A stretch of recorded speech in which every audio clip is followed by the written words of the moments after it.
ওয়ামা আরসালনাকা ইল্লা রাহমাতাল লিল আলামিন। আল্লাহ বলেন, আমি আল্লাহ দুনিয়ায় এমন একটা মানব দুনিয়ায় আমি আল্লাহ পাঠাইলাম, আরসালনাকা ইল্লা রাহমাতাল লিল আলামিন। আল্লাহ বলেন গোটা দুনিয়া হলো আলামিন, আর এই আলামিনের জন্য আমি আল্লাহ রব, আর আমি আল্লাহ রবের জন্য রহমত হলো মুহাম্মদ। গোটা দুনিয়া আলামিনের জন্য একজন রব, তিনি হলেন আল্লাহ। আর আল্লাহর জন্য যিনি হবে রহমত, যিনি হব দয়া, যিনি হবে মায়া, তিনার নাম হলো মুহাম্মদ। আল্লাহ বলেন এমন একটা নবী আমি দুনিয়ায় পাঠাইলাম, যেই নবীর আদর্শ, এমন আদর্শ আমি উম্মতের জন্য জানায় দিলাম। ওই মায়ার নবীর আদর্শ যারা গ্রহণ করবে, আল্লাহ বলেন দুনিয়া এদের দামি, আখিরাতেও এরা দামি, কবরেও দামি হয়ে যাবে, হাসরেও দামি হয়ে যাবে। এমন একটা আদর্শ যদি উম্মত গ্রহণ করতে পারে, ওই উম্মতের জন্য আমি আল্লাহ সরাসরি জান্নাতের ঘোষণা দিলাম।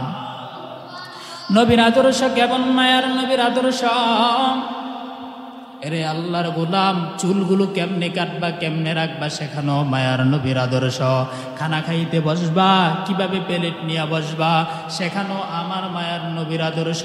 হাতের আঙ্গুলের নখগুলো কেমন করে কাটবা, কেমন করে রাখবা শেখানো মায়ার নবীর আদর্শ। জামাটা কিভাবে পরবা, জামাটা কিভাবে খুলবা শেখানো আমার মায়ার নবীর আদর্শ। আমার মায়ার নবীর আদর্শের কারণে আবু বকর দামি, ওমর দামি হয়ে গেছে, উসমান দামি হয়ে গেছে। আবু বকর সিদ্দিক রাদিয়াল্লাহু আনহু একদিন খাবার জন্য কিছু খেজুর খাইলেন। গোলাম খেজুর কিনে নিয়ে আসছে, আবু বকরকে খাওয়াইলো। আবু বকর গোলামকে ডেকে বলে, ও গোলাম, এই খেজুর তুমি কিভাবে আনলা? গোলাম ডেকে বলে, আবু বকর, আমি এমনভাবে খেজুরগুলো আনছি যেগুলো হারাম হারাম, আমি ভালো হালাল টাকায় এই খেজুরগুলো আনি নাই। আবু বকর খেজুর খেয়ে ফেলছে, একটা খেজুর মুখের ভিতরে পেটেতে চলে গেছে। যখন এই কথা শুনছে আবু বকর তাড়াতাড়ি তার হাতের আঙ্গুল পেটেতে মুখের ভিতরে ঢুকাইয়া দিছে। হাতের আঙ্গুল যখন পেটেতে ঢুকাইয়া দিছে, আবু বকরের বমি হয়ে গেল, পেটে দিয়ে যা আছে সব বেরিয়ে গেছে। এরপরে আবু বকর গোলামকে বলে, ও গোলাম, এরপর আমার শান্তি হয় না, এরপর আমার দিলে তামান্না এমন বেড়ে গেছে, না না আমি হারাম খেয়ে ফেলছি, তাড়াতাড়ি পানি নিয়ে আসো, আমি আরো বেশি পানি খাবো। পানি এই পরিমাণ খাবো, এই পরিমাণ পানি খাওয়ার পরে যেমন আমার বেশি বেশি বমি হয়, আর বেশি বেশি বমির মাধ্যমে যেন আমার খেজুরগুলো বেরিয়ে আসে। বলেন সুবহানাল্লাহ। এই পরিমাণ খেজুর আমি খাই না, একটা পরিমাণ খেজুর আমি খাইলাম। একটা খেজুর খাওয়ার পর আমার জাহান্নাম মনে হয় রেডি হয়ে গেছে। আমি হারাম খেয়ে হারাম শরীর নিয়ে আল্লাহর আদালতে দাঁড়াইতে চাই না। আমি হারাম শরীর নিয়ে আমার রাসূলের সামনে দাঁড়াইতে চাই না। অতএব আমার যেন বেশি বেশি বমি হয়, আর খেজুরের পোনাগুলো যেন বেরিয়ে যায়। বলেন সুবহানাল্লাহ। আবু বকরের আদর্শ, খেজুর খাইছে, এই খেজুরের পোনা ঢুকছে, পরে মনে হয়েছে একটা খেজুর খাইছে, কিন্তু এটা হালাল না, এটা হারাম। কিতদাস কিভাবে উপার্জন করে আনছে? বলছে এটা হালাল তরিকায় আনে নাই, পেটে আঙ্গুল দিছে, মুখে আঙ্গুল ঢুকাই দিছে যাতে করে বমি হয়ে যায়। বাড়িছে, আবার বলছে পানি আনো, আমি আবার খাবো। পানি খেয়ে পেট ভাসায় ফেলছে, পেট পুড়ে গেছে। এরপর মুখে আবার আঙ্গুল দিছে যাতে করে পানির সাথে সাথে খেজুরের পোনাগুলো বেরিয়ে যায়। বলেন সুবহানাল্লাহ। এটা রসুলের আদর্শ। বলছে আমি হারাম শরীর নিয়ে আমার রসুলের সামনে দাঁড়াবো। আজকে আমার আর আপনার কাজে কাজে হারাম, কাজে কাজে হারাম। চাকরি করি সেখানো হারাম, চাকরির ডিউটি করি যে সময় মেনটেন সেখানো হারাম সম্পর্কিত, হারাম পোশাক, হারাম লেবাস, হারাম আসবাবপত্র আমাদের সমাজে, আমাদের ঘরে ঘরে ঢুকে গেছে। শুধু তাই না, আবু বকর এমন না, আবু বকর নামাজে দাঁড়ায়, নামাজে দাঁড়াইয়া আবু বকর কান্না করে, বারবার চোখের পানি ছেড়ে আবু বকর কান্না করে। আমার মায়ার নবী আবু বকরকে জিজ্ঞাসা করে, ও আবু বকর, আপনি কেন নামাজে দাঁড়ায় কান্না করেন, চোখের পানি ছেড়ে কান্না করেন?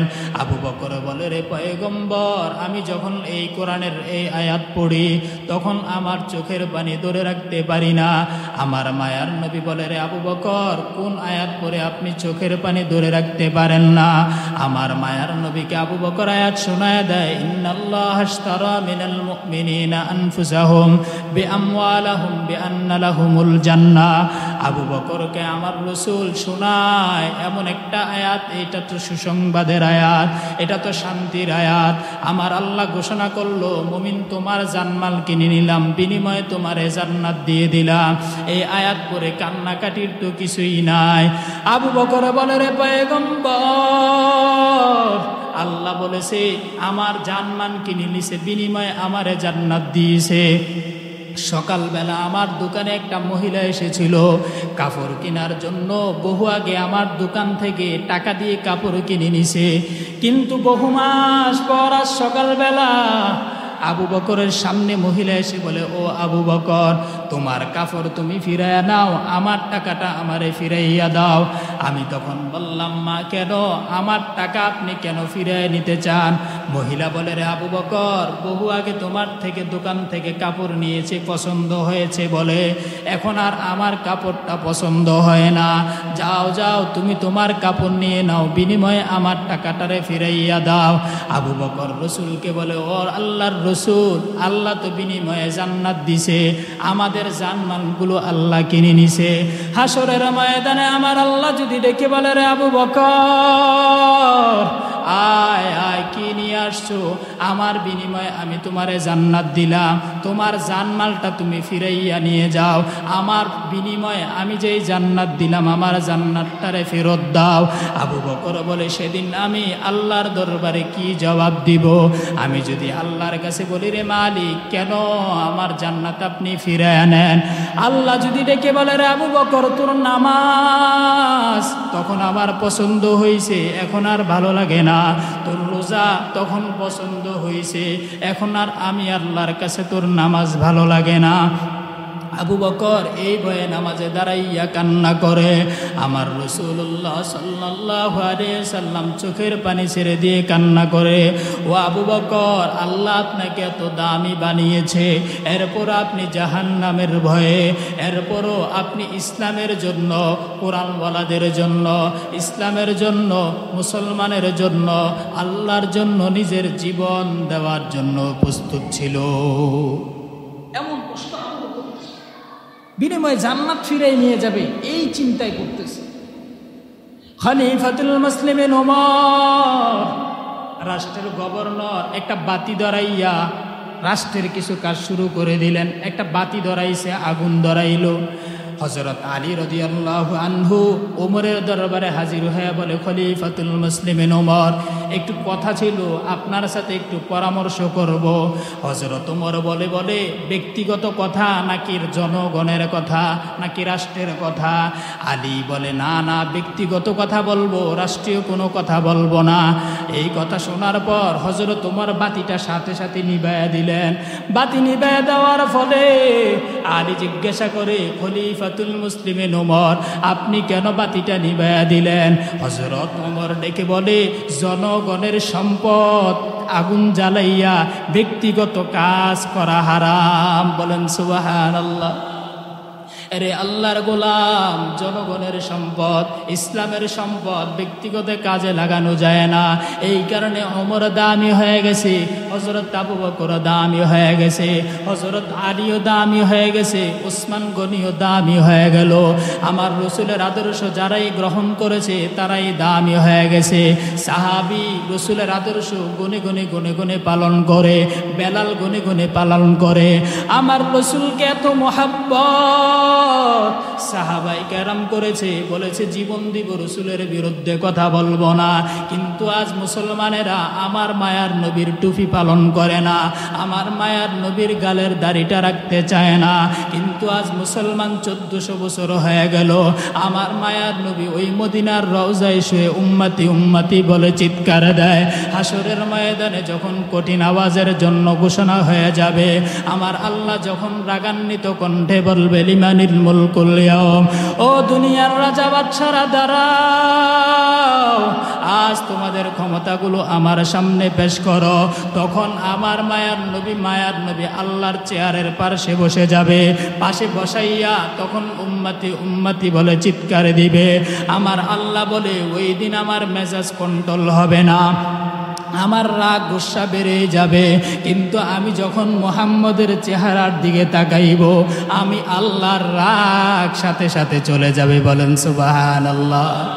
এমন মায়ের নবী আমার, এমন মহাব্বতের নবী আমার, যেই মায়ার নবীর শরীরে মশা মাছি পর্যন্ত বসা হারাম ছিল, যেই মায়ার নবীর গায়ে কখনো মশা বসে নাই, কখনো মাছি বসে নাই, যেই মায়ার নবীর প্রস্রাব পায়খানা পর্যন্ত জমিন গিলে ফেলতো।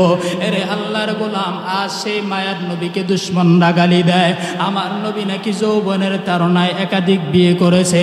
ওই বেঈমানের বাচ্চারা বলে নবীর গালের দাড়ি নাকি ছাগলের দাড়ির মতো ছিল। আজকে আমার নবীকে গালি দেওয়া হয়। আজকে কোরআনের পক্ষে না বলে কোরআনের বিপক্ষে আলোচনা করা হয়, কোরআনকে নিয়ে কটূক্তি করা হয়, আল্লাহকে নিয়ে কটূক্তি করা হয়। এরে আল্লাহর গোলাম, আজ যদি সাহাবায়ে কেরামের মতো আশিক এই দুনিয়ায় থাকতো, বাংলার জমিনে থাকতো, ছেলের চিন্তা করতো না, মেয়ের চিন্তা করতো না, পরিবারের চিন্তা করতো না, নিজের জীবনের চিন্তা না করে ওই দুশ্মনের জবাই দা দেওয়া পর্যন্ত ঘরের দরজায় ফিরে আসতো না। এরে আল্লাহর গোলাম, আল্লাহ তাআলা বলেন আমার মায়ার নবীকে যারা দিল দিয়ে মহাব্বত করবে, বলে দিলের মহাব্বত কেমন? বলে আমার রসুলকে গালি দেওয়া মানবে না, আমার রসুলের আদর্শ টুপি পরা ছাড়বে না, আমার রসুলের আদর্শ দাড়ি কখনো কাটবে না, আমার রসুলের আদর্শ মানুষের কখনো কেউ কেউ ক্ষতি করবে না, মানুষকে গালি দিবে না, মানুষের প্রতি জুলুম করবে না। এই আদর্শ তারাই পালন করবে যারা মায়ার নবীর মহাব্বত উম্মতের পাগল। আজ আমাদের ভিতরে মহাব্বত নাই, আজ আমাদের ভিতরে রসুলের আদর্শ নাই। আল্লাহর কসম করে বলি, আল্লাহর কসম একবার, ওয়াল্লাহি বিল্লাহি তাল্লাহি, কসমের কথা বিশ্বাস না করলে তার ইমানটা দুর্বল। হাসরের ময়দানে আমার আল্লাহ যখন ঘোষণা দিবে আমার মায়ার নবী হাউজে কাউসারের পানি পান করানোর জন্য মানুষগুলোকে লাইনে দাঁড় করাবে, আমার মায়ার নবী এবং উম্মতের মাঝে পর্দা পড়ে যাবে। আমার মায়ার নবী তখন ফেরেশতাকে বলবে, ও ফেরেশতা, আমার উম্মতের মাঝে পর্দা ফালাইলে কেন? আমার মায়ের নবীকে ফেরেশতা ডেকে বলবে, ও পয়গম্বর, এরা আপনার উম্মত না, এরা আপনার উম্মত না। বলে কিভাবে? বলে আপনি চলে যাওয়ার পরে এরা আপনার আদর্শ মানে নাই, এরা রামবামের আদর্শ মেনেছে। আপনি চলে যাওয়ার পরে এরা ইসলাম মানে নাই, আপনি চলে যাওয়ার পরে এরা আবু বকরের আদর্শ মানে নাই, আপনি চলে যাওয়ার পরে এরা ইমামের কথা মানে নাই, আপনি চলে যাওয়ার পরে এরা কোরআনের কথা মানে নাই, এরা গণতন্ত্র, মন্ত্র, সমাজতন্ত্র এগুলা নিয়ে ব্যস্ত ছিল, ইসলাম নিয়ে এরা ব্যস্ত ছিল না। আল্লাহর নবী তখন রাগান্বিত কণ্ঠ বলবে, সোহকন সোহকন, না না, তুই আমার উম্মত না, দূরে সরে যা। ও আল্লাহর গোলাম, ওই কঠিন দিনে হাসরের ময়দানে আমার মায়ার নবী যদি বলে তোমাকে আমাকে উম্মত বলে স্বীকার না করে, সাথে সাথে জাহান্নামের হ্যান্ডকাপ হাতে লেগে যাবে, জাহান্নামের শিকল তোমার পায়ে গলায় লেগে যাবে, জাহান্নাম তোমাকে এমনভাবে খুব ধরে অনটন করবে, জাহান্নামের ওই মুখগুলা, ওই দাঁতগুলা, ওই বিকট আওয়াজগুলা তোমাকে এমনভাবে আক্রমণ করবে। হাদিস শরীফের ভিতরে আসছে, ওই জাহান্নামের ফেরেশতারা অন্ধ হবে, ওই জাহান্নামের ফেরেশতারা বধির হবে, এরা কানে শুনবে না, এরা চোখে দেখবে না।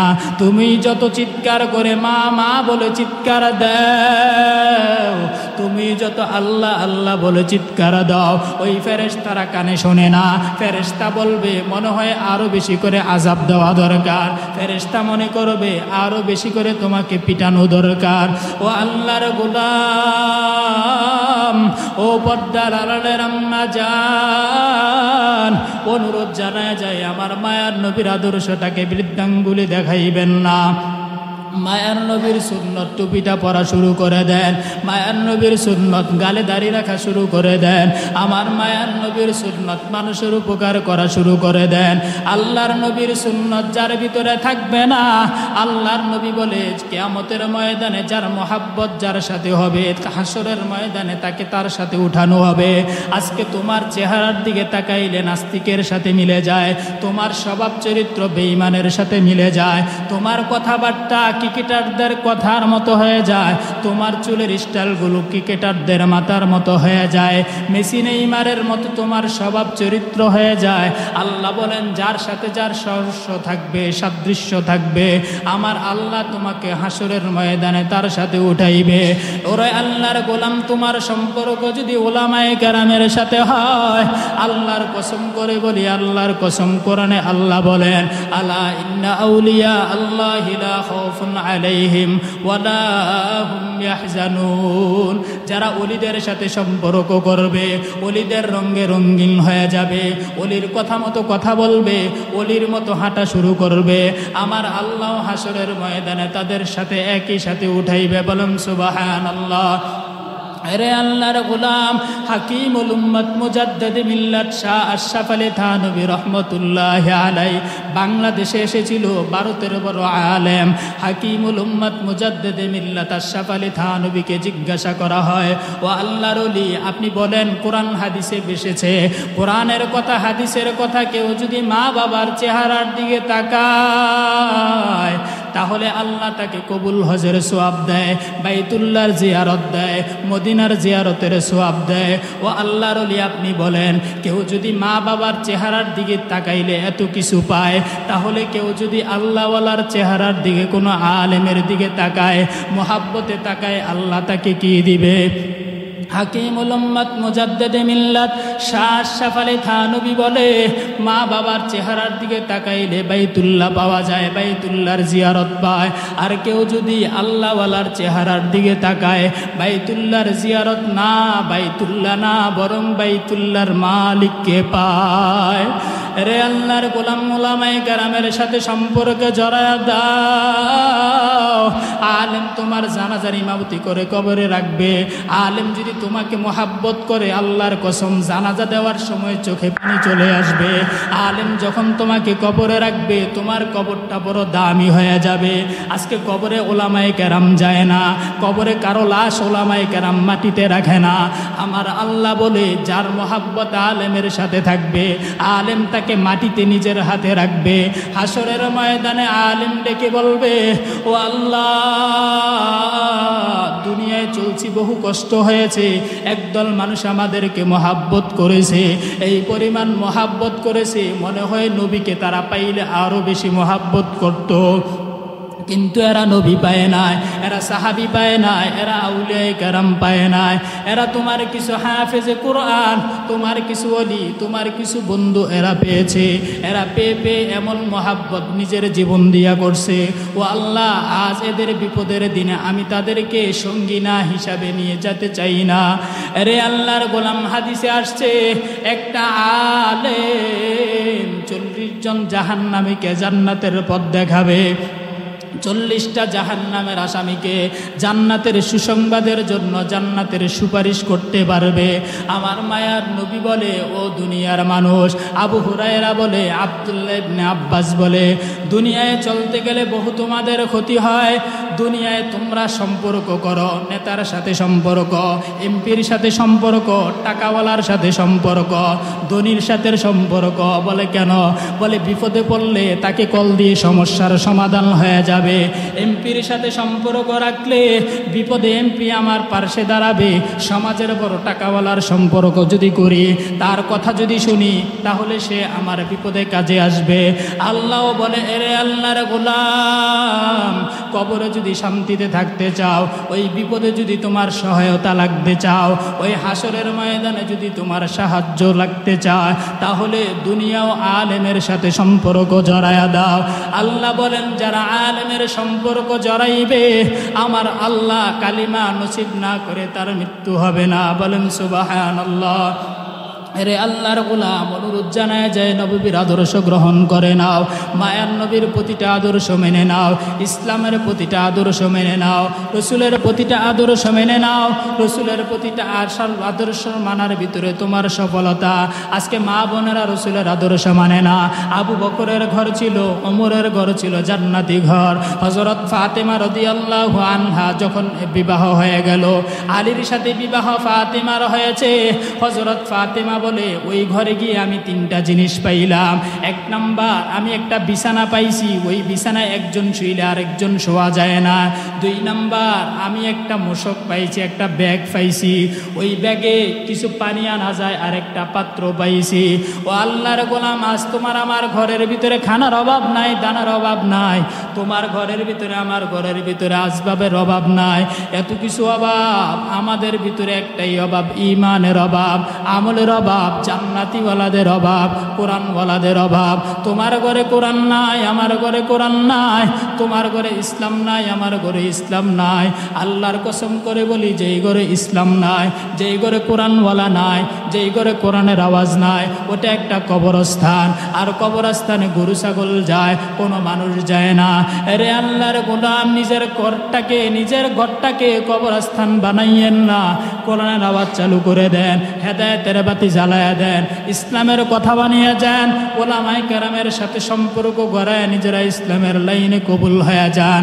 আমার মায়ার নবী বলে, যারা ইসলামের পথে চলার জন্য চেষ্টা করবে, আর এই চেষ্টার ভিতরে যদি তার মৃত্যু হয়ে যায়, আমার আল্লাহ শাহাদাতের মর্যাদা দিবে। বলেন সুবহানাল্লাহ। অনুরোধ জানায়া যায়, আজ বয়ানের পরে ইসলামের মতো চলবেন, কোরআন হাদিসের কথাগুলো মেনে মেনে ওলামায়ে কেরামের কথাগুলো মানবেন। রাজি আছেন? রাজি আছেন?